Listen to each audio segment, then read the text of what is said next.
Dan terima kasih kepada Tuan Imam, para pengurusi surau, muslim-muslimat, para jemaah dan serta para pendengar yang dirahmati sekalian.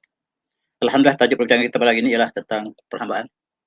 Paradoks sejarah tentang perhambaan dalam Islam.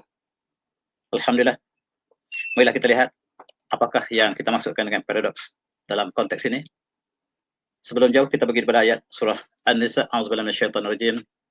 Wa'budullaha wa la tusyriku bihi syai'an wa bil walidaini ihsana wa bidzil qurba wal yatama wal masakin wa jari dzil qurba wa jari dzil qurba wa jari al junubi was sahibil jambi wa ibnis sabil wa malakat aymanuhum wa malakat aymanukum innallaha yuhibbu man kana muqtadan fakhura.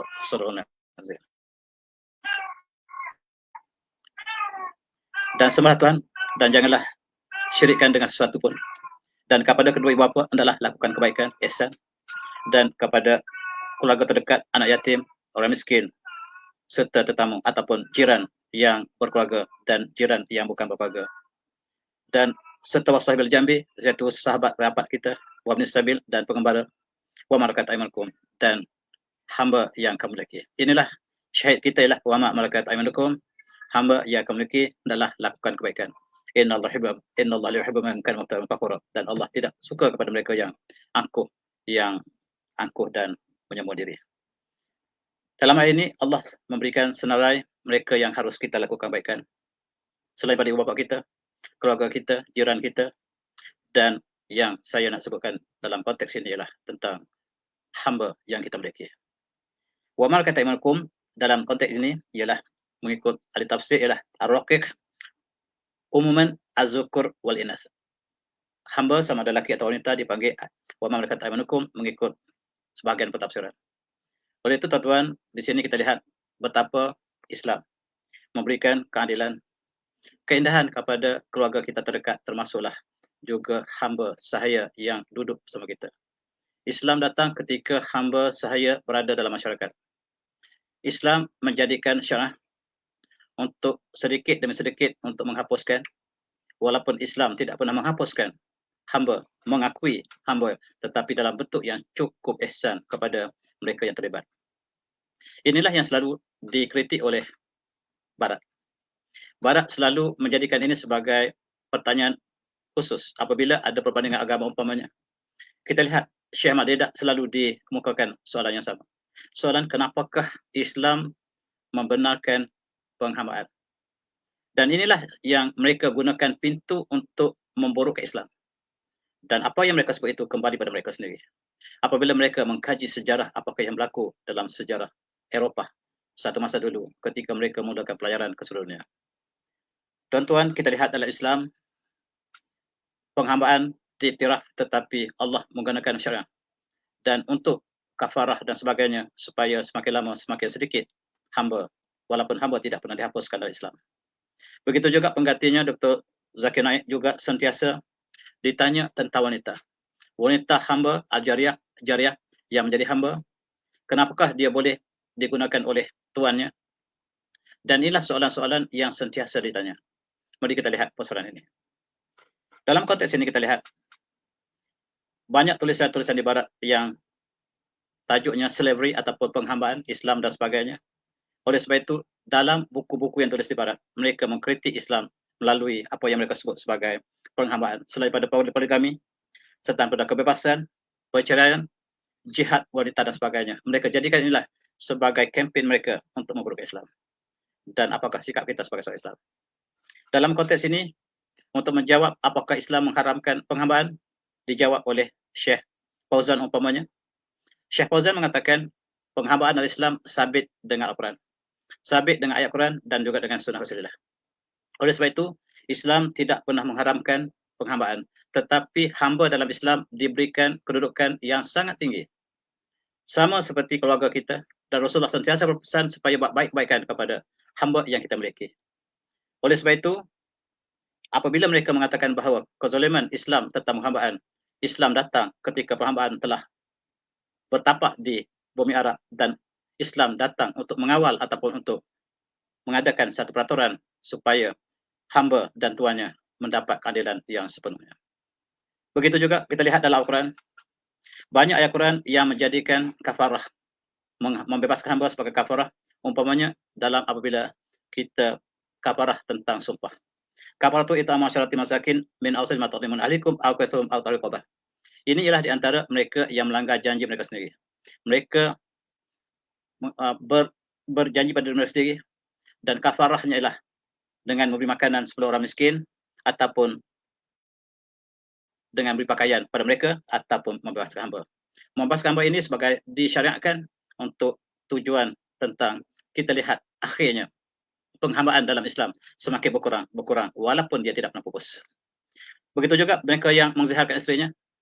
Wallazina zalamu min nisaihim tsumma yauduna ma qalu fatahru raqabatin min qabli an tamassa.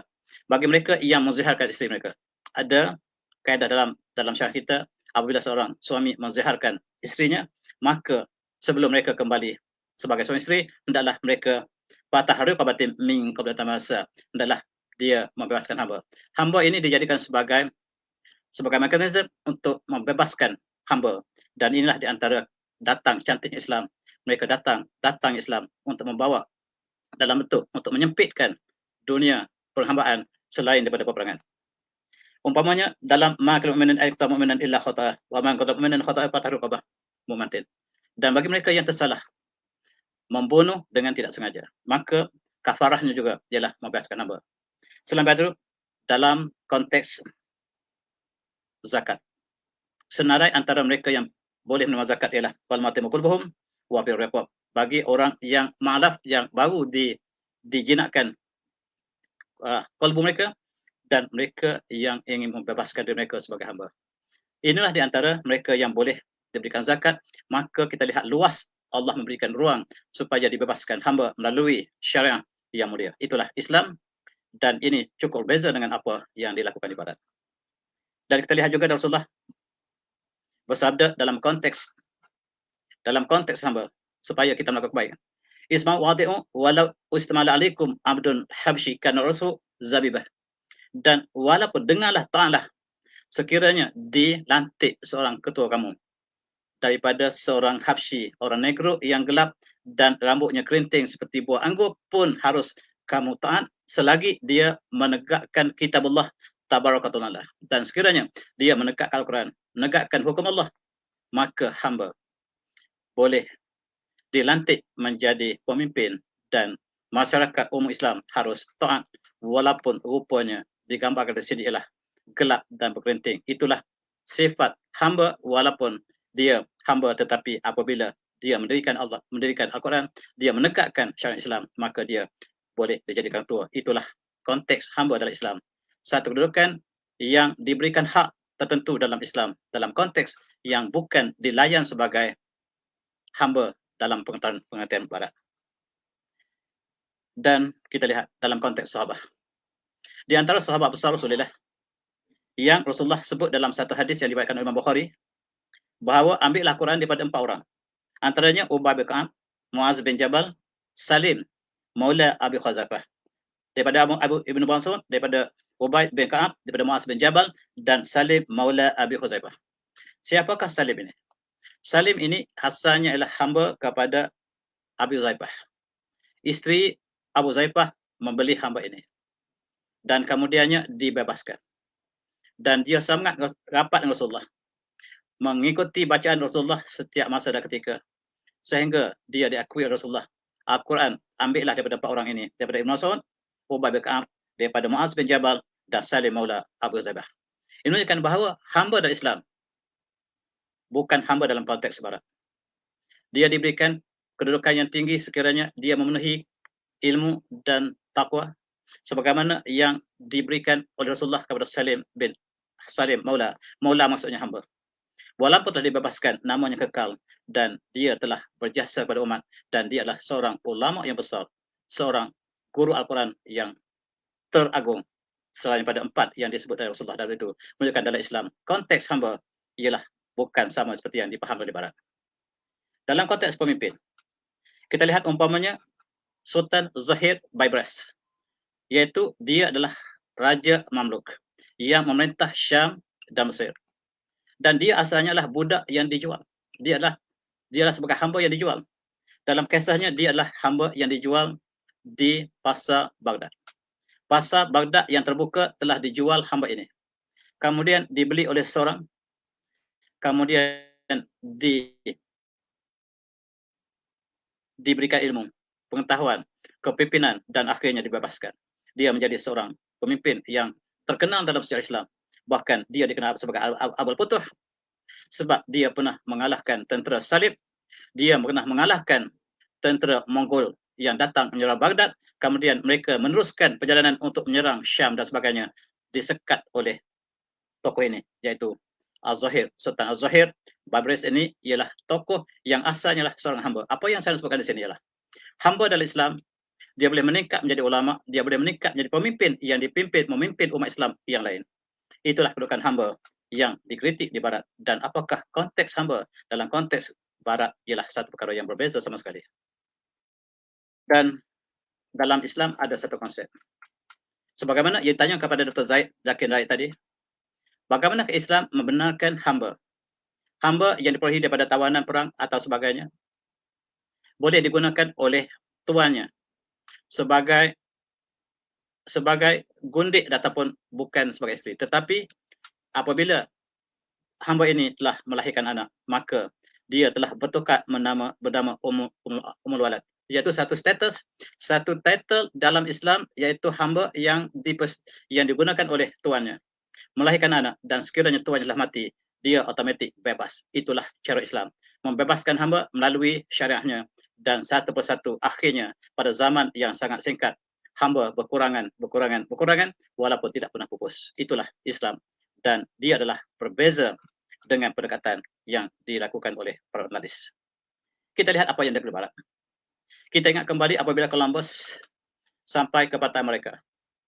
Dia datang beberapa kali dan rupa-rupanya kapal yang Columbus naiki disediakan oleh Ferdinand dan Isabel. Siapakah Ferdinand dan Isabel yang membunuh umat Islam di Andalusia? Dialah yang menyediakan kapal kepada Columbus untuk datang misi gereja dan untuk bawa balik emas yang banyak kepada Raja Isabel ataupun Ferdinand.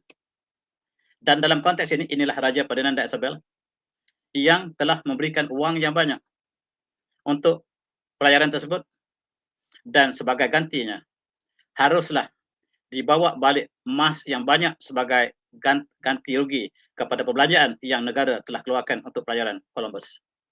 Columbus tidak temui emas, tetapi sebagai gantinya dia telah menculik hamba orang Islam. Di Amerika ketika itu orang Amerika sudah Islam sebagaimana kita bincang dalam kelas atas, dan dibawa balik ke Spanyol dan sebagai ganti pada emas. Maka bermulalah perniagaan hamba dimulakan oleh Columbus apabila Columbus telah mengambil ataupun culik orang Islam ataupun orang Amerika, Red Indian ini dibawa balik ke Spanyol, tetapi rupa-rupanya Ferdinand tidak gemar dengan hamba walaupun diperhambakan sebenar-benar, dan itulah hamba dalam konteks Eropah bermula dengan pelayaran Columbus ke Amerika dan dia membawa balik hamba yang ramai. Kemudian dia datang lagi ke Amerika dan dia mau balik sekali lagi, bawa balik hamba yang banyak yang diikat sebagaimana gambar ini. Status hamba di dalam konteks Barat lebih hina daripada hewan.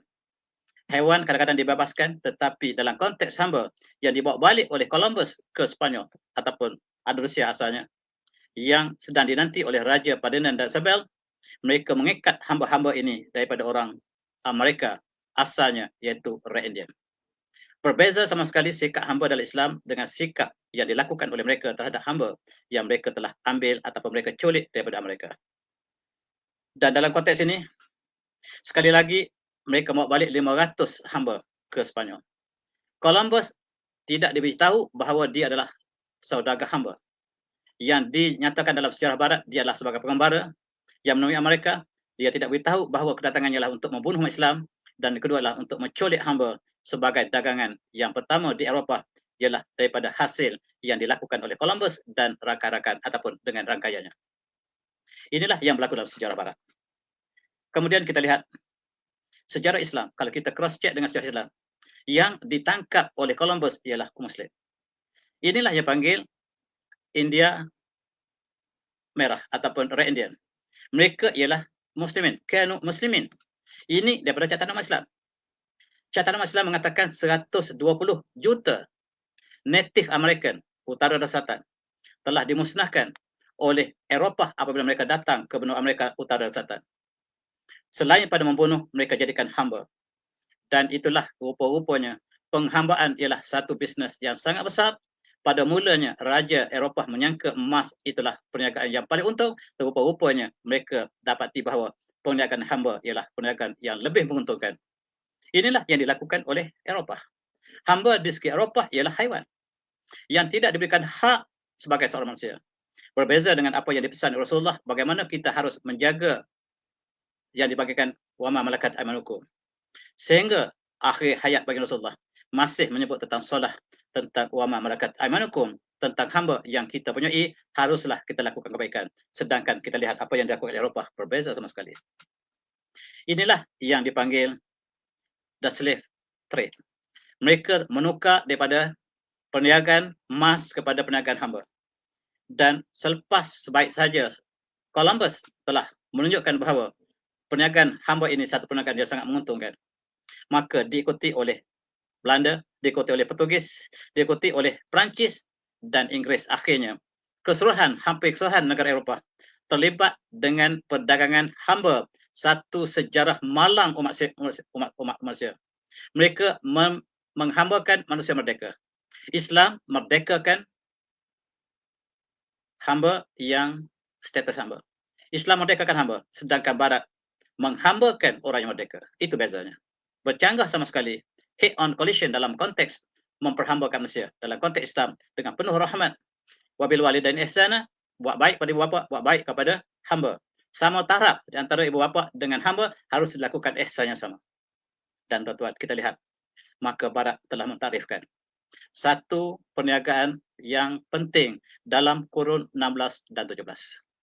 Manusia dipungut, manusia dicolek, mereka ada kelekapan, mereka ada kapal yang besar, mereka jadikan sebagai tawanan, sebagaimana tertulis di sini.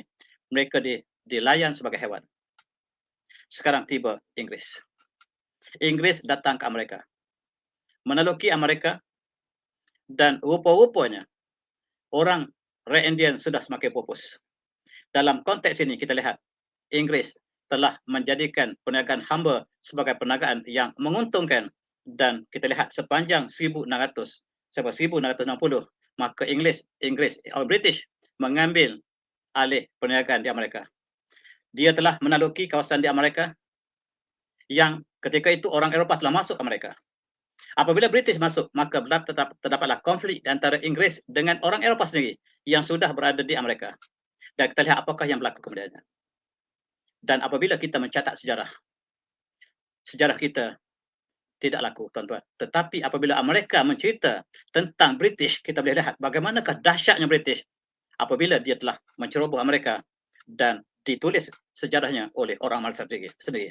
Dan bagaimanakah British tercela dengan perniagaan hamba yang begitu menyeksakan ataupun yang begitu zalim.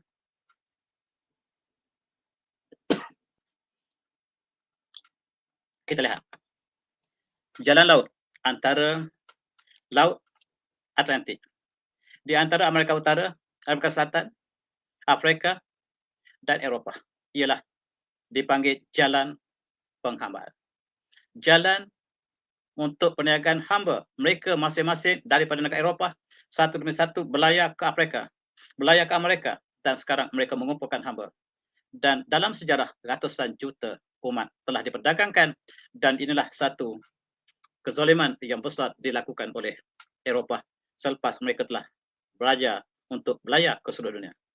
Dan gambar yang dilukis oleh mereka ini menggambarkan jalan penghambaan, satu episod dalam sejarah Eropah yang mereka tidak suka untuk menimbulkan perkara ini. Mereka tulis secara kasar, mereka tidak sebut apakah yang mereka lakukan pada orang yang mereka culik. Tuan-tuan yang saya hormati, para jemaah yang saya hormati, inilah gambaran bagaimanakah Eropah, Inggris, Perancis ataupun Belanda melakukan penculikan hamba di mana saja mereka temui. Dalam konteks ini kita lihat orang kulit hitam sangat tidak bernasib baik. Mereka ditangkap dan dimasukkan ke dalam kapal mereka. Diletakkan di bawah dek yang paling bawah dengan makanan yang sangat sedikit, minum air sangat sedikit, dan mereka dipasung demikian. Dan dia akan dijual di pasar terbuka di mana saja. Mereka dibawa ke tanah kononnya, tanah yang mereka temui tentang tanah itu telah ada tuan sebenarnya, tapi mereka mendakwa bahawa tanah yang ditemui untuk dijadikan sebagai hamba abdi untuk bekerja di ladang-ladang mereka. Inilah satu gambaran. Di dek bawah kapal mereka, para hamba diikat sebagaimana yang demikian. Yang tuan-tuan lihat, ini gambar lukisan menggambarkan satu episod dalam sejarah Eropah tentang penghambaan. Satu perkara yang sukar untuk kita gambarkan dengan sifat kemanusiaan. Apakah ada sedikit perasaan kemanusiaan di kalangan pedagang-pedagang ini? Pedagang ini telah menjadikan manusia sebagai bahan dagangan dan lebih hina daripada hewan. Hewan dibebaskan dengan makanan di padang rumput, tetapi manusia diikat dan diletakkan tempat yang demikian sehingga mereka dijual tempat yang tertentu. Selain daripada penghambaan, mereka menghantar misionari mereka untuk mengkristiankan penduduk yang baru ditemui. Penduduk tersebut kadang-kadangnya mereka telah Muslim, kadang-kadang mereka belum ada agama. Dan gambar ini ialah menggambarkan apa yang berlaku di Afrika. Dan Eropah mengutus pendakwah mereka untuk disebarkan di kalangan penduduk-penduduk yang mereka bertawan. Dan inilah sejarah malang yang berlaku di Afrika, khususnya dalam konteks penghambaan yang dilakukan oleh negara Eropah. Kita lihat bagaimanakah dalam konteks Amerika. Amerika terlibat dalam penghambaan. Dan kita lihat mereka Eropah yang sampai ke Amerika, mereka mempunyai ladang-ladang yang besar, mereka perlukan pekerja-pekerja mereka, maka orang inilah yang kemudian mencorak satu jenis penduduk, iaitu hamba yang dibawa daripada Afrika dan bekerja di ladang kapas. Mereka juga mula menanam tembakau, ladang tembakau yang besar di Virginia umpamanya, maka mereka telah memperhambakan orang Afrika yang hanya diberi makan dan mereka dikehendaki bekerja sepenuh masa dan hanya diupah dengan makanan yang diberi secara catuan. Dan itulah maksud penghambaan yang dilakukan oleh orang mereka terhadap Amerika, terhadap orang kulit gelap daripada Afrika, yang akhirnya penduduk Amerika sebahagian ialah orang Afrika yang asalnya mereka diperhambakan oleh orang Eropah yang menduduki di Afrika, yang di Amerika. Kita lihat bagaimanakah mereka lakukan. Gambar-gambar ini ialah gambar yang mereka lukis. Bagaimanakah seorang hamba yang didera begitu dahsyat dengan sebab kesalahannya sedikit. Mereka dikehendaki bekerja sepenuh masa, 24 jam. Diberikan rehat sedikit dan sekiranya mereka sedikit melakukan kesalahan, mereka terlibat dengan siasaan yang tidak dapat kita bayangkan dalam gambar-gambar yang ditunjukkan di sini. Gambar-gambar ini mereka lukis. Dan tuan-tuan, ini sebahagian daripada kisah. Pada zaman yang lebih lewat, kita lihat bagaimanakah orang kulit hitam dibalun oleh tuannya, sehingga kita lihat apa yang berlaku di belakangnya. Ini menggambarkan maksud hamba dalam konteks Eropah. Dan cuba bandingkan apa maksud hamba dalam konteks Islam. Hamba dalam konteks Islam ialah sebahagian berkeluarga kita, sedangkan hamba dalam konteks Barat ialah sebagaimana status abdi dan status haiwan. Itulah perbezaannya.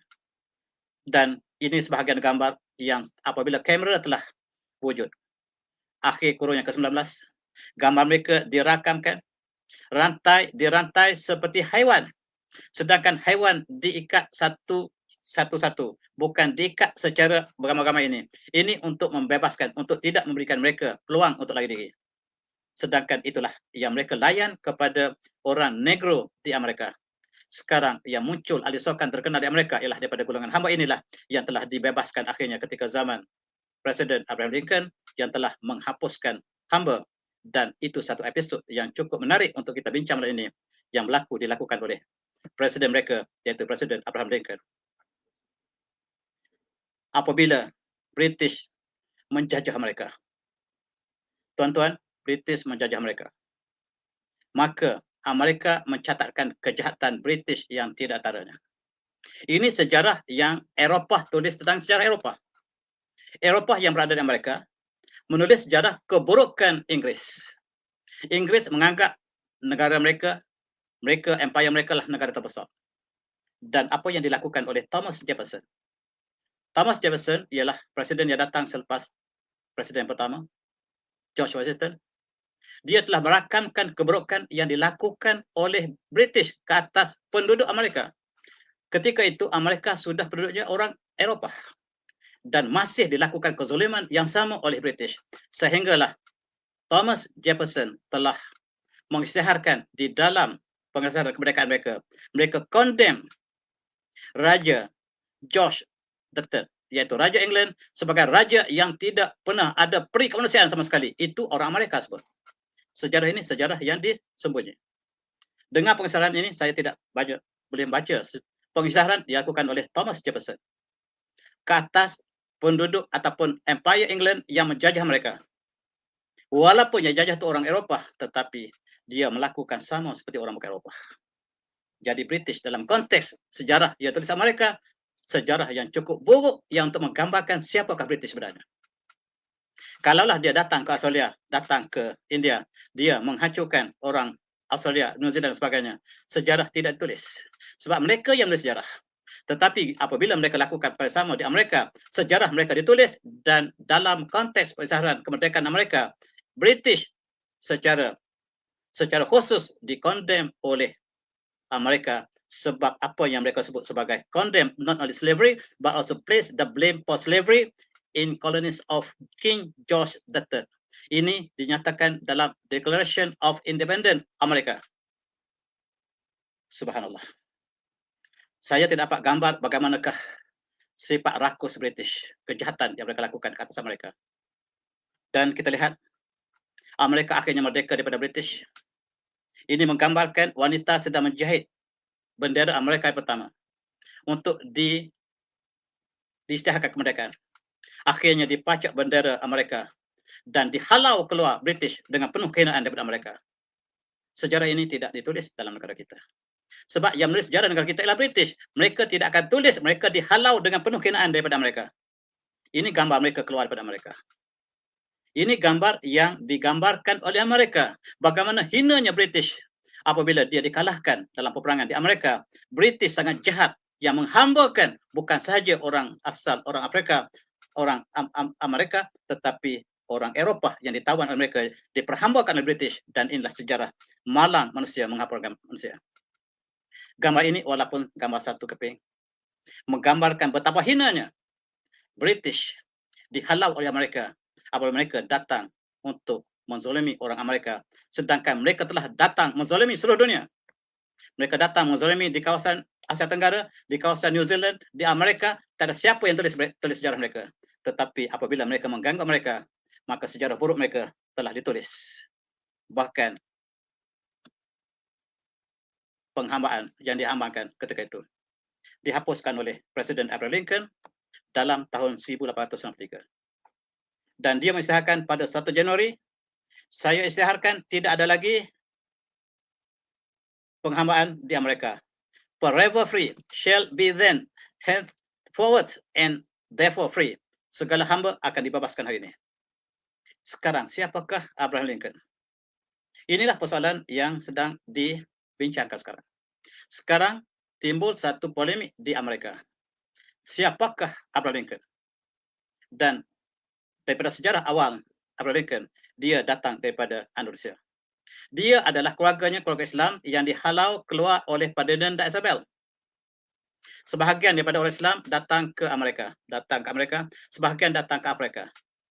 Kumpulan keluarga Abraham Lincoln datang ke Amerika. Dalam sejarah mereka yang berasal daripada Islam, sampai mereka mengikut agama Katolik. Dan dia ditembak.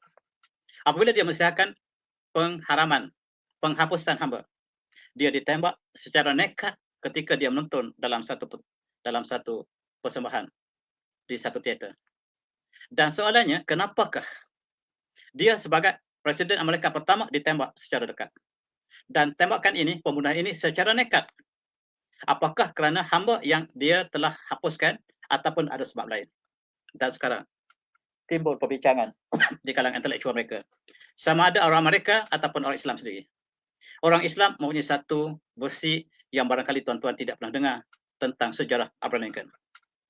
Dan mengikut sejarah ini, ialah seorang profesor bernama Profesor Jihad At-Tibrani. Dia menulis sebuah buku yang bertajuk 100 min Uzama Umat Islam. 100 pemimpin Islam.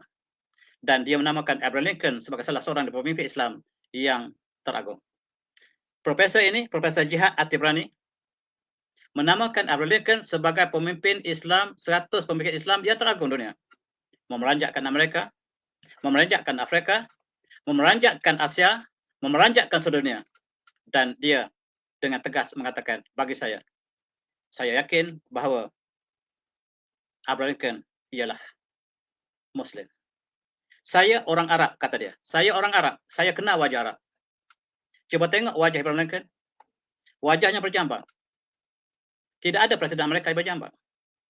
Ketika itu, Eropah tidak berjambang. Berjambang bukan budaya Eropah, bukan budaya Amerika. Dan Amerika, presiden dia tidak pandai berjanggut. Dan tuan-tuan lihat, misainya tidak ada. Misai tidak ada dan dibiarkan janggut, ini sifat Islam. Itu sifat dan luaran, kata profesor ini. Dan dia cuba buat satu analisis yang barangkali tuan-tuan tidak terima. Saya juga reserve, tetapi dia menulis buku dengan yakin mengatakan bahawa Abraham Lincoln ialah presiden Islam yang menghapuskan hamba di Amerika ketika itulah umat Islam. Hamba Afrika yang diculik purposely oleh Amerika ialah orang Islam. Itu sebab Abraham Lincoln membebaskan hamba. Ini menimbulkan kemarahan. Dan bukan itu saja, sebab apakah dia seorang Islam? Sebab pembunuhan yang dilakukan ini sangat nekat. Dan oleh sebab itu kita lihat, mengikut profesor ini, tuan-tuan boleh baca bukunya yang dalam bahasa Arab, Mi'ah min Uzama Umal Islam, dan sejarah ini menukar sejarah Eropah. Dan hujahnya, tuan-tuan lihat, dia mengatakan hujahnya, walaupun hujah ini tidak definite, bukan konklusif, tetapi kita lihat apakah hujahnya. Hujah profesor ini mengatakan Abraham Lincoln seorang Muslim ialah seperti berikut. Pertama, dia ialah keluarga Mengkolonis, iaitu keluarga ini keluarga orang Arab di Andalusia. Memang jelas dia adalah keluarga daripada Andalusia, daripada Spanyol. Dia dihalau oleh Ferdinand Isabel. Dia menuju ke Amerika. Ketika itu mereka bersembunyi di bawah identiti Katolik, sebab Amerika ketika itu Katolik dan keluarganya, isytiharnya sebagai pengikut Katolik. Kedua, dia mengatakan pada kawannya, saya bukan Kristian. Kepada kawannya, dia isytiharkan dia bukan Kristian. Sedangkan Amerika ketika itu secara umumnya agama mereka adalah Kristian. Tetapi dia sentiasa menyebut Tuhan. Dan dia menyebut Tuhan dalam ucapan presidennya. Ketika presiden dia dilantik 2 penggal di Amerika. Dalam ucapan presiden yang kedua, dia temanya adalah penuh ketuhanan. Dan kadang-kadang dia petik ayat Quran. Dan itulah menyebabnya, kata profesor ini, kemungkinan itulah sebabnya dia tembak. Bukan sebab hamba semata-mata. Hamba yang dibebaskan kebanyakanlah Muslim. Yang diculik daripada pantai-pantai di Afrika, kebanyakannya Muslim. Termasuklah rakyat Indian yang Muslim yang dibebaskan. Dan yang ketiga, mengikutnya. Lihatlah wajahnya. Kata profesor ini, saya orang Arab tulen. Saya kenal wajah Abraham Lincoln, dia bukan orang Eropah. Wajahnya, wajah Arab. Tengok betul-betul. Tengok keningnya, tengok hidungnya, tengok rambutnya. Itulah sifat orang Arab. Kata presiden, kata profesor ini. Dan yang ketiga, dia kata dalam hujah yang sama, iaitu black slave were from Muslims. Dan hujah yang ketiga seperti yang sebutkan tadi, dia memelihara janggut dan dia trim misalnya. Orang Yahudi mungkin sama-sama ada janggut, tapi mereka membiarkan misai mereka tebal. Tetapi Abraham Lincoln, daripada wajahnya, dia seorang yang tidak ada misainya. Dia buang misainya dan membiarkan jambangnya panjang, dan itu sifat seorang Muslim. Dan dia sentiasa menyebut tentang Allah, God dalam konteks mereka. Dan yang cukup menarik, dia petik ayat Quran dalam bahasa Inggeris. Dia tidak sebut itu ayat Quran. Di dalam surat-surat yang ditulis oleh Abraham Lincoln, yang ditemui dalam arkiv sekarang, ayat-ayat yang sebut itu ialah terjemahan Al-Quran. Ada kadang-kadang kadang-kadang dia banyak menggunakan ayat-ayat apabila kita lihat ayat ini diambil dari Al-Quran. Profesor ini, daripada segi dia telah menamakan Abraham Lincoln adalah pemimpin Islam. Kita tidak, kita belum pasti, tetapi itulah yang dilakukan oleh ini, dan perhambaan yang dilakukan Amerika ada hubungan dengan sifat yang dipunyai oleh Abraham Lincoln. Yang keempat, dia kata bahawa pembunuhan ini pembunuhan yang nekat terhadap presiden. Amerika apabila presiden yang dibunuh bukan sekadar politik. Tengok Kennedy dan Abraham Lincoln, dua presiden yang dibunuh. Masing-masingnya ada sifat persamaan. Kennedy dibunuh selepas kembali dari negara Arab. Apabila dia mengisytiharkan bahawa musuh utama mereka ialah Yahudi. Dia mengisytiharkan apabila balik daripada Turki, daripada lawatannya ke negara Arab, dia balik ke Amerika, dia mengatakan musuh Amerika ialah Yahudi. Dan dia dibunuh secara nekat. Sama seperti pembunuhan dilakukan oleh kepada Abraham Lincoln. Dan cara pembunuhan yang dilakukan kepada Kennedy hampir sama dengan apa yang dilakukan oleh Abraham Lincoln. Sampai sekarang pembunuhan Kennedy tidak pernah ditemui. Sedangkan Amerika mempunyai sistem yang terbaik dalam konteks untuk mencari rahsia. Oleh sebab itu, kita tidak percaya bahawa mereka tidak kenal pembunuh sebenarnya. Dan mereka mempergunakan istilah konspirasi. Apabila mereka sebut konspirasi, maksudnya itu benar. Apabila mereka tidak boleh lari lagi daripada kenyataan, mereka sebut konspirasi. Sebagaimana mereka mengatakan bahawa 11 September dibuat oleh Amerika sendiri, itu konspirasi. Apabila mereka sebut konspirasi, maksudnya itulah jawapannya. Konspirasi ialah untuk lari daripada kebenaran. Dalam konteks Presiden Kennedy, mereka menggunakan teori konspirasi, dan kepada Abraham Lincoln, mereka menggunakan konspirasi. Dalam konteks ini, penulis ini percaya bahawa yang berlaku pembunuhan itu disebabkan Islam. Itulah yang digambarkan oleh penulis ini. Tuan-tuan boleh tidak percaya, saya juga tidak.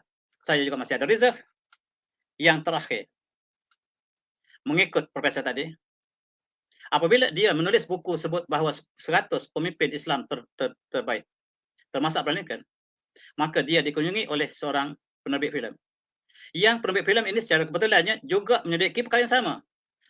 Mengikut penerbit filem ini, barangkali Hollywood, mengatakan bahawa dia temui surat-surat akhir Abraham Lincoln yang banyak memetik ayat Quran. Walaupun dia tidak sebut, dia tidak tulis itu ayat Quran, tetapi dia gunakan secara bebas ayat Quran di dalam suratnya. Apabila surat-surat yang pentingnya, dia gunakan ayat Quran. Barangkali dalam ucapan terakhirnya, dia juga menyebut ayat Quran. Barangkali. Sebab dikatakan sebelum dia ditembak, dia berucap dengan sebut nama Allah yang banyak, sedangkan dia diisytiharkan di Amerika sebagai seorang etis. Mereka apabila dia bukan Kristian, lalu mereka telah identify sebagai etis, sedangkan dia etis yang banyak menyebut tentang Tuhan. Ketika dia mengharamkan hamba di Amerika, dia sebut dengan nama Tuhan, bahawa kita telah melakukan kesalahan kepada Tuhan, yang kita hidup dalam keadaan derita walaupun kita banyak hamba, sebab kita derhaka kepada Tuhan, kata Abraham Lincoln. Maka sampailah masanya kita haramkan penghambaan manusia terhadap hamba, dan saya isytiharkan pada 1 Januari 1878, maka hari inilah kita isytiharkan hamba berakhir di Amerika. Itulah kata-kata Abraham Lincoln, dan dia ditembak. Dia disahkan sebagai etis. Tuan-tuan lihat dalam sejarah Amerika, dia adalah etis. Etis yang percaya pada Tuhan, dan itulah keganjilan yang dilakukan oleh, dan setiap gambar Abraham Lincoln, dia digambarkan dengan janggut yang panjang dan misai yang ditrim. Itulah Abraham Lincoln yang menyebabkan profesor ini mengatakan dialah Muslim. Wallahu a'lam. Dan inilah membukakan ruang kepada tuan-tuan untuk mengkaji. Masuklah akhir yang banyak untuk kita melihat bukti-bukti yang lebih jelas, dan apakah dia ditanam, dikemukakan di kubu Kristian. Tidak, dia bukan Kristian. Dan kita lihat, inilah kubu Abraham Lincoln. Kubunya digali 3 kali. Selepas penggalian terakhir, kerandanya dibuka. Tuan-tuan boleh baca sejarah mereka, menceritakan bahawa kain bendera yang membalut Abraham Lincoln telah hancur dalam penggalian terakhir sebelum dibawa ke sini, tetapi badannya tidak hancur. Dan diberitahu bahawa luka yang menembusi, peluru yang menembusi kepalanya masih dapat dilihat. Bahkan disebut di sini, tai lalat yang ada di mukanya masih preserve. Dia mengatakan bahawa his hair, facial hair, and mole were all entirely preserved. Maksudnya, badannya masih intact dalam konteks di sini, dan itulah sejarah Abraham Lincoln yang belum dapat kata seputus. Tapi yang saya sebutkan di sini lah tentang pengharaman, tentang hamba. Tentang sejarah dia, tuan-tuan boleh kaji sebab perkaranya terbuka, akif cukup banyak, tetapi lihatlah dengan adil dan amanah. Tuan-tuan, Amerika menghapuskan hamba. Tapi apa yang dilakukan oleh mereka selepas Abraham Lincoln, mereka tidak pernah kisah tentang pengharaman ini. Apa yang mereka lakukan, gambar ini menunjukkan bagaimanakah sikap mereka kepada rakyat Indian yang saki baki rakyat Indian masih ada di mereka. Mereka membunuh kambing ataupun lembu yang kepunyaan mereka supaya mereka mati. Dan ini bukan sahaja penghambaan, tetapi pembunuhan. Mereka biarkan rakyat Indian mati kelaparan. Dan kambing, binatang ternakan yang bergantungnya orang rakyat Indian kepada kehidupan mereka ialah pada haiwan mereka, dibunuh sepenuhnya. Gambar ini, gambar tulang haiwan yang dibunuh oleh Amerika selepas Abraham Lincoln, selepas mereka telah mengisyaratkan penghambaan telah haram, tetapi mereka melakukan kezaliman yang lebih dahsyat daripada yang mereka lakukan sebelumnya. Tuan-tuan, Perancis juga mengambil keputusan yang sama. Pada tahun 1849, mereka telah menghapuskan hamba di Empire Perancis. Lebih tepatnya pada 7 April 1848, mereka telah mengharamkan hamba. Ini disahkan oleh berbagai-bagai, termasuklah gereja dan sebagainya.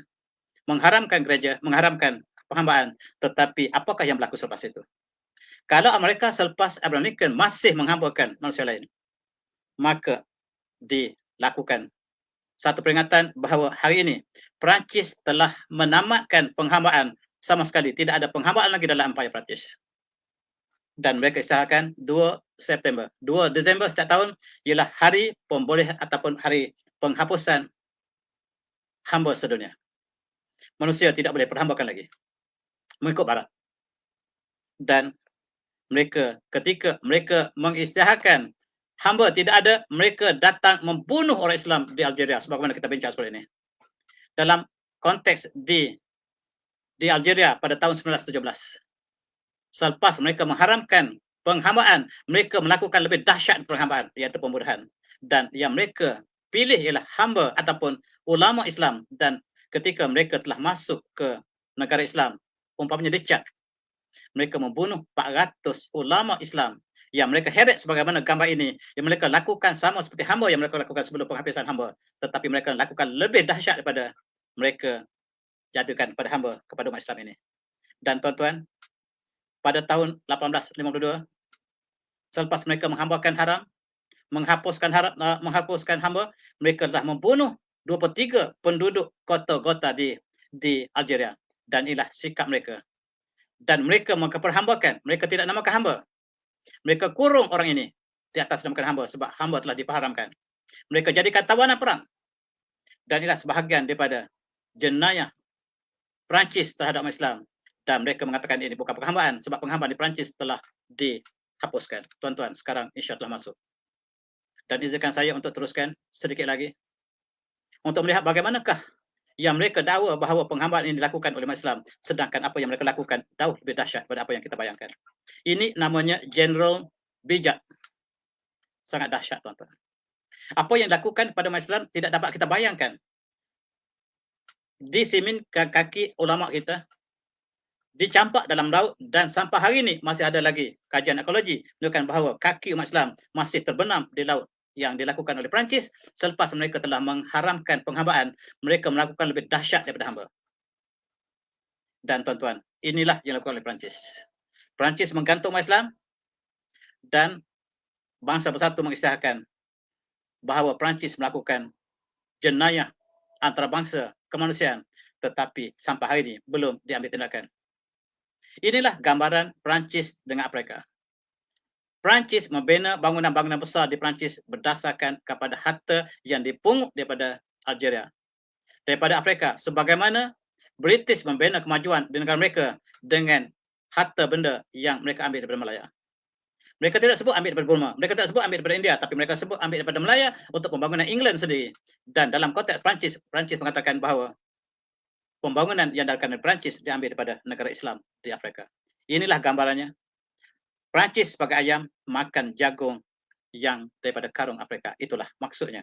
Dan tuan-tuan boleh lihat secara perinci bagaimanakah kezaliman selepas mereka menghapuskan hamba di Eropah. Dan sebagaimana kita sebut dalam kuliah lepas barangkali, apabila Presiden Perancis hari ini mengatakan bahawa Islam zalim, maka dibalas oleh Erdogan bahawa kamu tidak belajar sejarah kamu, wahai Macron. Macron, kamu tidak belajar sejarah kamu sebelum ini.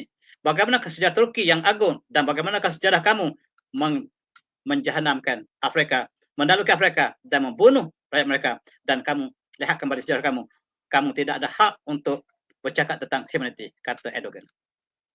British, kalaulah dia lakukan di Amerika, dia telah dikondem oleh Amerika sebagai pengkhianat terbesar dunia, British. Tetapi apa yang dilakukan di Amerika, dia lakukan di Australia, tak ada apa-apa yang lakukan. Dia lakukan di New Zealand, tidak ada apa-apa yang melakukan. Dia membunuh orang New Zealand, dia memperhambakan orang Australia. Tidak siapa yang menulis sejarah ini. Tuan-tuan, apabila British datang ke India pada tahun 1877, ketika itu berlaku kemarau yang besar, makanan diangkut balik ke England dan membiarkan India kematian. Ini sebab orang India sangat sayang pada British. Mereka tidak belajar sejarah bagaimanakah British melakukan kematian kepada orang India pada tahun 1877. Generasi yang datang ini sangat sayang pada British, sebagaimana generasi Melaya sangat sayang pada British sebab mereka tidak belajar sejarah. Dan mereka membunuh beramai-ramai dalam peristiwa Jallianwala. Pembunuhan beramai-ramai oleh British terhadap rakyat India. Tuan-tuan lihat sejarah ini yang berlaku 100 tahun lepas. Tetapi generasi muda India tidak mempelajari sejarah ini barangkali. Mereka sangat sayang pada British. Bercakap macam British. Bertindak macam British. Hidup macam British. Dan itulah negara yang bengas dijajah oleh British. Kebanyakannya sayang pada British sebab sejarah. British menulis sejarah yang palsu kepada mereka. Apabila mereka meninggalkan negara yang dijajah, mereka meninggalkan sejarah yang palsu. Dan sejarah inilah yang menyebabkan ayah orang yang dijajah sayang kepada British. Berbeza dengan Perancis. Kemana saja Perancis pergi, penduduk tempatan akan mengatakan Perancis adalah negara yang zalim. Begitu juga dengan Portugal, begitu dengan Spanyol. Setiap negara yang dijajah oleh Spanyol, semua rakyat yang mengatakan zalim kecuali British. British datang menzalimi dan disayangi. Lepas dia balik, sebab bezanya British, dia tulis sejarah yang lunak-lunak ditinggalkan kepada penduduk yang dia jajah. Oleh sebab itu, rakyatnya sangat sayang kepada penjajah ini. Itulah yang dilakukan oleh British, termasuk dilakukan di India. Bukan saja penghambaan, tetapi pembunuhan. Dan saya ingin berkongsi tentang kisah Charles Darwin. Charles Darwin diminta supaya menjustifikan yang kuat akan menang, yang lemah akan kalah. Dan dia telah menulis The Origin of Species yang mengatakan negara kuat akan makan negara lemah. Binatang yang kuat makan yang lemah. Dan itulah keadilan yang mereka sebut sebagai natural selection ataupun survival of life. Dan untuk membuktikan bahawa perkara ini benar-benar berlaku, mereka membuat hipotesis bahawa orang Eropah ialah orang evolusi kelas pertama dan Afrika ialah evolusi kelas terakhir. Orang Malaysia, orang India, evolusi kelas kedua. British kelas pertama. Asia kelas kedua. Afrika kelas ketiga. Dia letakkan manusia ciptaan Allah ini kepada 3 kategori dan orang Afrika dianggap sebagai baru keluar daripada haiwan.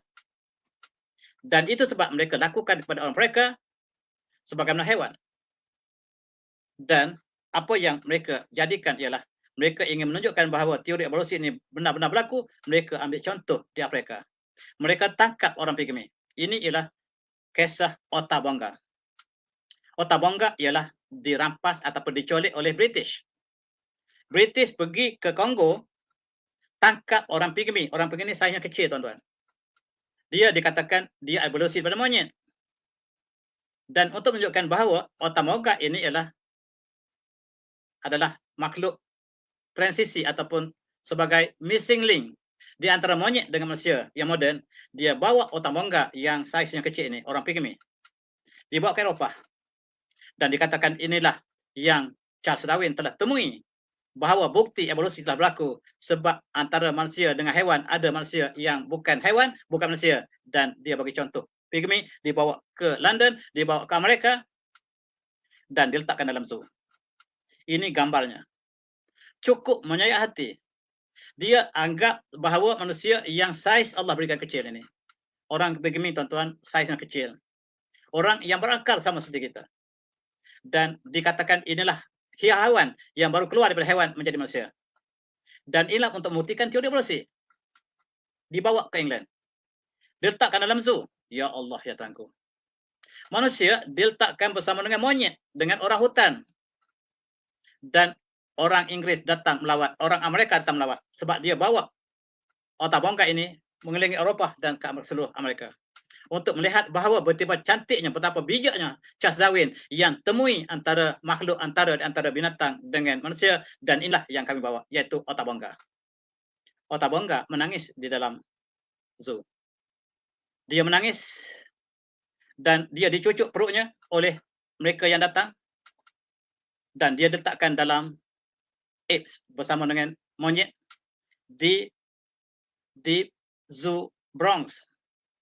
Akhirnya otak bongkak tidak sanggup, diperhinakan. Dia mengatakan, saya bukan haiwan.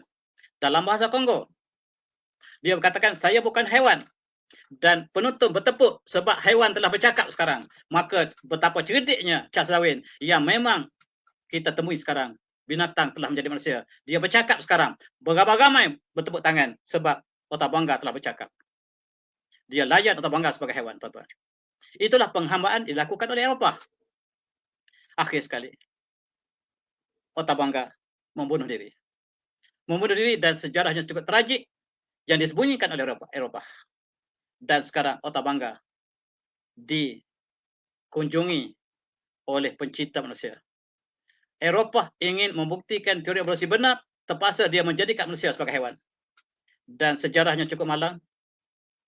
Otak bongkak telah meninggal dunia. Sebagai sejarah penghambaan, dan juga bukan sebagai penghambaan, lebih pada hewan. Dan mereka mengatakan itulah sebagai bukti teori evolusi. Dan sekarang kita melawat di Amerika untuk menunjukkan bahawa sejarah otak bongkak adalah sejarah bagaimanakah Eropah terlibat dengan penghinaan manusia, ciptaan Allah, dan meletakkan manusia sebagai hewan. Itulah yang dilakukan. Dan tuan-tuan, apa yang dilakukan oleh Belgium barangkali tidak pernah kita sebut.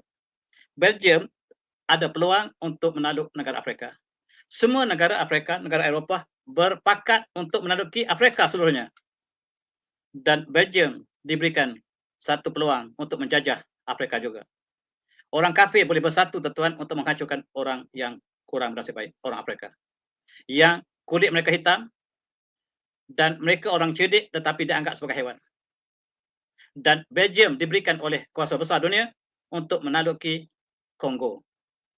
Dan apa yang dilakukan oleh Belgium, tuan-tuan, dahsyat. Mereka menganggap orang Kongo sebagai haiwan. Inilah gambar kanak-kanak pigmi dibawa balik beramai ke Belgium, dimasuk dalam sangkar dan diberitahu untuk bermain pada anak-anak bahawa inilah monyet yang baru menjadi manusia di Afrika. Dan mereka cucuk-cucuk perutnya dan dia ketawa dan dia menangis. Dan diberi pakai baju. Mereka bergelak ketawa dengan orang pigmi ini yang mereka mengatakan monyet baru jadi manusia. Maka benarlah Darwin. Ini juga dilakukan oleh Belgium. Dan gambar sebelah kanan, tuan-tuan, orang pigmi yang sama dimasukkan dalam kandang haiwan sama seperti dilakukan pada otak bongkak. Otak bongkak dilakukan di Amerika, tetapi ini dilakukan di Belgium. Sifat Eropah sama saja, tuan-tuan. Mereka memperhambakan dan menjadikan manusia sebagai haiwan di Belgium. Gambar sebelah kanan cukup menyayat hati. Dan mereka diletakkan dalam kandang haiwan dan diberikan gula-gula dan mereka bertepuk tangan sebab dia pandai menyanyi. Sekarang binatang telah pandai bercakap, membuktikan bahawa sekejap lagi dia akan menjadi manusia yang sebenarnya. Subhanallah. Inilah bagaimanakah mereka mempermainkan ciptaan Allah SWT. Dan di atas nama penghambaan yang dilakukan oleh Barat ialah satu malapetaka yang tidak ada tandingan sepanjang sejarah manusia. Mereka menjadikan manusia sebagai hewan. Kaum Nabi Hud, kaum Nabi Soleh, mereka tidak menganggap manusia lain sebagai hewan. Tetapi kaum yang datang kemudian ini, yang mereka menganggap mereka adalah negara maju, mereka menganggap manusia lain sebagai hewan. Dan tuan-tuan, Afrika ialah dijajah oleh seluruh negara Eropah. Tuan-tuan lihat gambar ini, bahawa gambar ini menggambarkan seluruh Eropah makan Afrika bersama-sama. Mereka boleh bertolak ansur di antara negara-negara Eropah dan mereka membahagikan kawasan-kawasan sebagai mereka bertindak sebagai gangster. Kawasan ini British yang jaga, kawasan ini Perancis yang jaga, kawasan ini Spanyol yang jaga, dan kawasan ini Belgium yang jaga, dan masing-masing memberikan kawasan hak gangsterism mereka masing-masing untuk menjajah hak mereka, dan itulah nasib orang yang dilemah dilakukan oleh Eropah, tuan-tuan. Dan kita lihat Belanda. Belanda dia tidak kuat, tuan-tuan. Tetapi dia menggunakan British. British sangat bersempati dengan Belanda, sama-sama menjajah untuk Belanda. British memberikan ruang pada Belanda. Termasuklah apabila British menjajah Sumatera, Bangka-Hulu, dan diberikan Belanda menjajah Melaka, boleh mereka tukar sama suka. Sekarang Belanda berada di bawah bayangan British, mereka melakukan perkara yang sama di Jawa, dan mereka mengadakan satu penghambaan yang sama. Mereka lakukan penghambaan selepas Eropah mengharamkan penghambaan. Mereka melakukan penghambaan pada tahun 1960, sebab penghambaan telah dihapuskan sebelumnya. Tetapi gambar ini menggambarkan mereka menghambakan manusia yang ditemui oleh Belanda di mana saja, sama ada di Afrika ataupun di Asia Tenggara, tuan-tuan. Inilah nasib umat Islam yang diperhambakan oleh Belanda kemudian. Dan kita lihat zaman moden kita ini. Bangsa Bersatu ditubuhkan pada 1945. Apabila mereka British yang mereka sangka mereka tidak pernah dapat kalah, dikalahkan oleh mana-mana kuasa, tiba-tiba dikalahkan oleh Jepun yang mereka sebut half open eyes. Jepun yang ketek, kata mereka. Dan kalahnya British di Malaya sebab dia hinakan Jepun. Bila diberitahu bahawa Jepun telah sampai ke tanah Melayu, dia kata chase out that shorties. Keluarkan shorties itu. Dia panggil Jepun shorties. General Percival sebut Jepun sebagai shorties. Dan dia terus tidur. Esok jatuh sebahagian Melaya. Kemudian jatuh Johor, jatuh Singapura, terperanjat Percival. Dia jatuh sebab dia underrate kepada orang lain. Inilah orang British. Tetapi apabila mereka telah menang kembali, untuk menjaga kedudukan mereka, mereka telah menubuhkan bangsa-bangsa bersatu. Mereka sebut United Nations. Di situ mereka keluarkan berbagai-bagai charter. Charter of United Nations, Charter of Statute, Charter of Justice dan sebagainya. Dan Humanities dan sebagainya.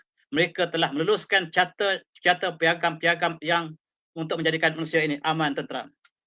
Dan ketika mereka meluluskan charter keamanan di dunia yang berpusat di New York, mereka menyerang negara-negara, berpuluh-puluh negara yang diserang oleh mereka. Apabila Amerika menjadikan New York sebagai pusat bangsa-bangsa bersatu, mereka menyerang Syria, Korea, China, Iran, dan akhir ini Venezuela, Libya, Somalia, Iraq, Afghanistan, Yugoslavia, Sudan, habis mereka serang seluruhnya. Selepas mereka telah menjadikan tidak ada penghamba lain. Manusia adalah sama, all men are equal. Bohong. Amerika tidak sama dengan lain. Dengan cara inilah mereka menjajah negara moden. Daripada Iraq, Kuwait, Somalia, Iraq, Bosnia, Iraq dan sebagainya. Mereka berkali-kali masuk Iraq. Dan mereka menceroboh negara-negara di atas dasar mereka adalah negara yang kuasa dunia. Dan penghambaan tidak ada. Mereka melakukan kezoliman yang lebih dahsyat daripada penghambaan yang dilakukan sebelum ini. Dan sebelum ini, mereka menawan sebuah negara. Tapi kini telah berubah daripada penjajahan secara kolonial, sekarang penjajahan secara ekonomi, penjajahan secara politik, pengaruh dan sebagainya. Dan kita lihat bagaimanakah mereka masuk di atas dasar, mereka mengatakan menghapusan teroris. Mereka masuk ke Afghanistan. Rupa-rupanya mereka kalah di Afghanistan. Mereka masuk ke Afghanistan dan ditewaskan oleh Mujahidin.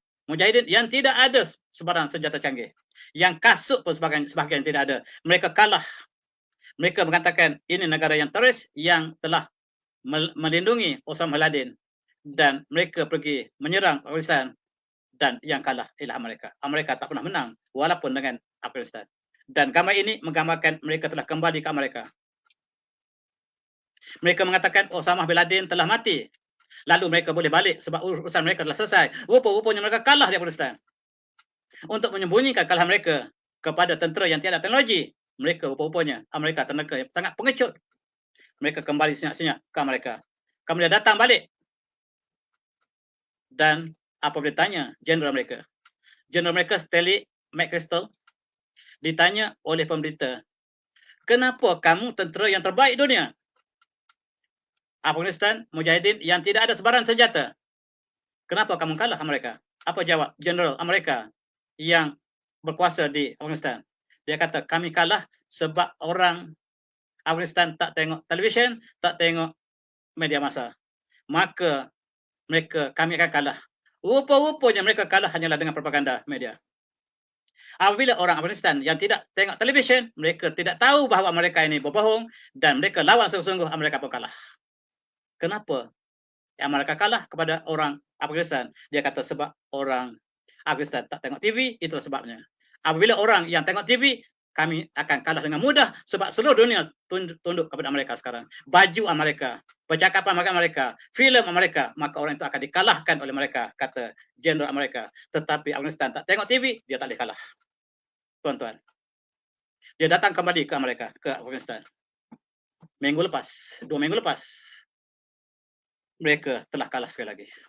Mereka kembali ke Amerika dan mereka meninggalkan kem besar mereka di Bagram, tuan-tuan.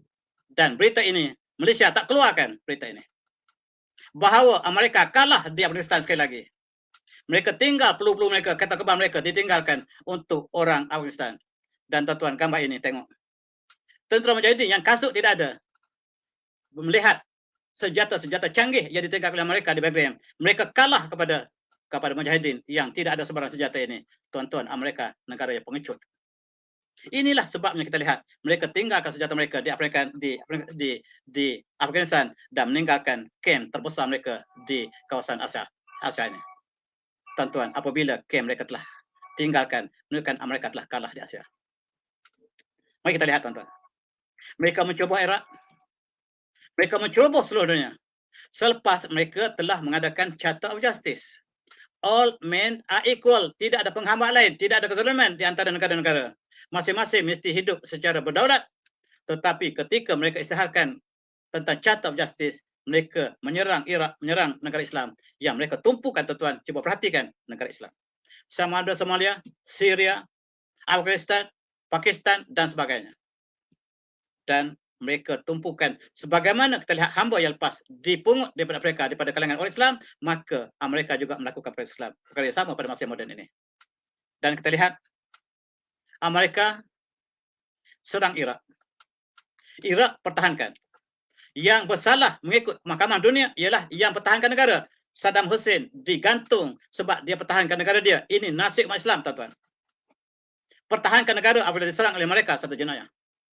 Buktinya Saddam Hussein digantung apabila dia pertahankan negaranya, diserang bertalu-talu oleh dunia, diketuai oleh Amerika dan Britain, maka jawapannya Saddam Hussein yang salah sebab dia telah mempertahankan negaranya apabila diserang oleh Amerika. Itulah sebagai paradoksnya.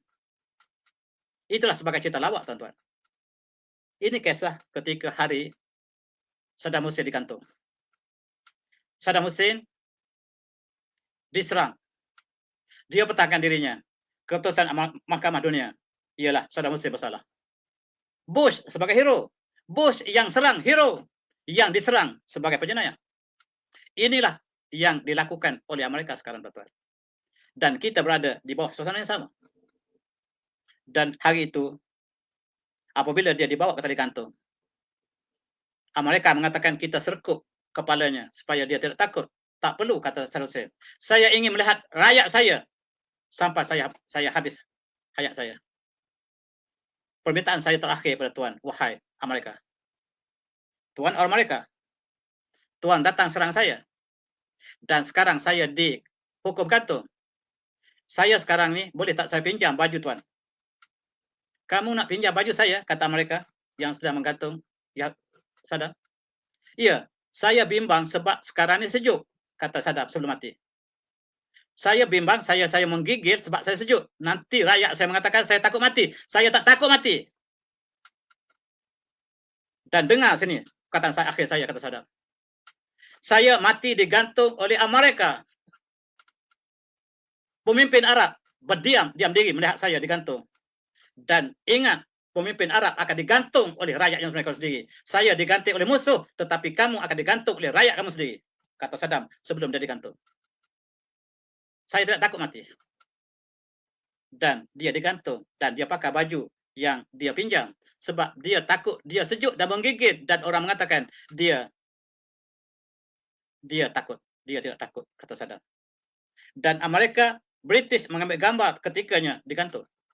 Disiarkan langsung tanpa ada sebarang etika dalam konteks ini. Ini nasib yang mereka perjuangkan, bahawa mereka telah menjadikan bangsa bersatu sebagai charter of justice, tempat keadilan dunia. Sedangkan sebagai ilusi, tuan-tuan. Tengok apabila mereka menangkap ataupun tawan tentera Iraq. Apa yang dilakukan Amerika di penjara di Iraq. Lihat bagaimanakah ini digambarkan oleh CCTV mereka. Dan mereka telah ancamkan dengan anjing. Inilah tentera Arab Iraq yang telah kalah. Dilakukan oleh tentera Amerika secara yang tidak ada sedikit pun keadilan, tanpa sebaik kemanusiaan. Mereka lakukan sama seperti hewan. Inilah yang mereka mendakwa bahawa mereka adalah pejuang dunia, membawa kebaikan dunia, tuan-tuan. Mereka mengatakan yang teroris ialah Osama bin Laden. Dan Osama bin Laden ini tak pernah ditunjukkan wajahnya yang sebenarnya. Dan dimaksudkan kemudian diceritakan dia telah mati di Afghanistan. Maka rupanya mengikut kawan saya, dia telah mati sebelum 11 September lagi. Dan namanya dipinjam oleh Amerika untuk menghancurkan Islam. Dan Osama bin Laden telah mati sebelum 11 September lagi. Namanya dipinjam oleh Amerika untuk menghancurkan Islam. Sebab itulah dia tidak pernah kemukakan Osama bin Laden. Dan mayat di manakah kubur Osama bin Laden pun tidak diberitahu. Sebab Osama bin Laden telah mati lama. Inilah yang dikatakan teroris. Teroris sebenarnya sebelah kanan. Tuan-tuan, kenal siapakah teroris? Teroris yang sebenarnya sebelah kanan, yang dia beritahu oleh dunia, oleh televisyen, ialah sebelah kiri. Itu sebab Afghanistan menang, sebab dia tak pernah tengok TV. Tuan-tuan, kita lihat. Sekarang, apabila penghambaan Islam tidak ada lagi. Penghambaan Eropah terhadap umat Islam tidak dibenarkan lagi. Lalu mereka mengadakan penghambaan dalam bentuk lain. Mereka menguasai negara Syria, negara Iraq, negara Palestin, Libya, Lebanon, dan juga Yaman dan sebagainya. Mereka tumpukan penghambaan dalam bentuk yang moden. Penguasaan, dan mereka hantar tentera mereka menghancurkan ini. Ini penghambaan yang moden. 1.8 bilion Muslim harus dimusnahkan. Negara mereka harus di bawah naungan mereka. Dan mereka memulakan Timur Tengah, dan mereka akan follow satu persatu. Dan inilah yang sedang dilakukan. Dalam sejarah moden hari ini, apabila penghambaan tidak ada lagi, mereka menggunakan cara moden yang sangat tidak kemanusiaan. Dan umat Islam, tuan-tuan. Umat Islam 1.8 bilion di atas muka bumi. Satu jumlah yang sangat besar.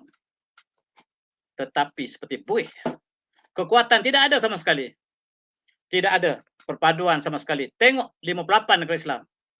Yang sekiranya kekuatan ini dikumpulkan, segala sumber bumi berada negara Islam. Tetapi kita tidak pernah menjadikan takwa sebagai asas perpaduan kita. Kita tidak boleh berpadu dengan bangsa, tuan-tuan. Kita hanya boleh berpadu dengan takwa, iman, dan kesamaan manusia akidah. Itulah yang menyatukan kita. Negara Arab pun tidak boleh bersatu. Apatah lagi negara Islam yang jumlahnya 58 buah negara ini. Negara Islam yang jumlah 58 negara ini tidak dapat disatukan. Bahkan ketika umat Islam dizalimi di Palestin, mereka hanya melihat secara daripada jauh. Ini negara Arab, tuan-tuan. Tengok negara Arab sekarang. Dan kalaulah dunia tak boleh bersatu kerana besar, umat Islam dunia tidak boleh bersatu kerana besar, dan kita lihat negara Islam di Timur Tengah pun tidak boleh bersatu. Sedangkan Allah menyebutkan wa'tasimu billah jami'an wa la tafarraqu wazkuru ni'matallah ila akhirih. Dan berpeganglah, bersatulah dengan janji Allah. Tetapi umat Islam rupa-rupanya hanyalah dari segi bilangan yang banyak, tetapi kekuatan seperti buih di lautan. Dan tuan-tuan, walan tadha ankal yahud wal nasara hatta tattabi'a millatahum. Dan sesungguhnya tidak mungkin Yahudi dan Nasara akan redha pada kamu kecuali sehinggalah kamu ikuti agama mereka. Dan apa yang kita lakukan sekarang, kita lihat sekarang, ialah manifestasi bahawa mereka tidak akan redha pada Islam. Mereka boleh ke mana-mana, tetapi apabila bertemu dengan Islam, mereka boleh bersatu. Inilah yang berlaku hari ini pada Islam. Dan saya masih banyak lagi apa yang nak sebut, tetapi cukuplah setakat ini, bahawa apa yang kita lihat kesimpulannya ialah apa yang kita bincangkan, penghambaan yang mereka dakwa bahawa Islamlah zalim sebab penghambaan. Tetapi penghambaan dalam Islam ialah di antara syah Allah berikan dengan menjadikan hamba itu sebagai dengan penuh kebaikan, ihsan dan sebagainya, berbeza dengan apa yang kita gambarkan di Eropah hari ini. Mereka menjadikan penghambaan sebagai hewan.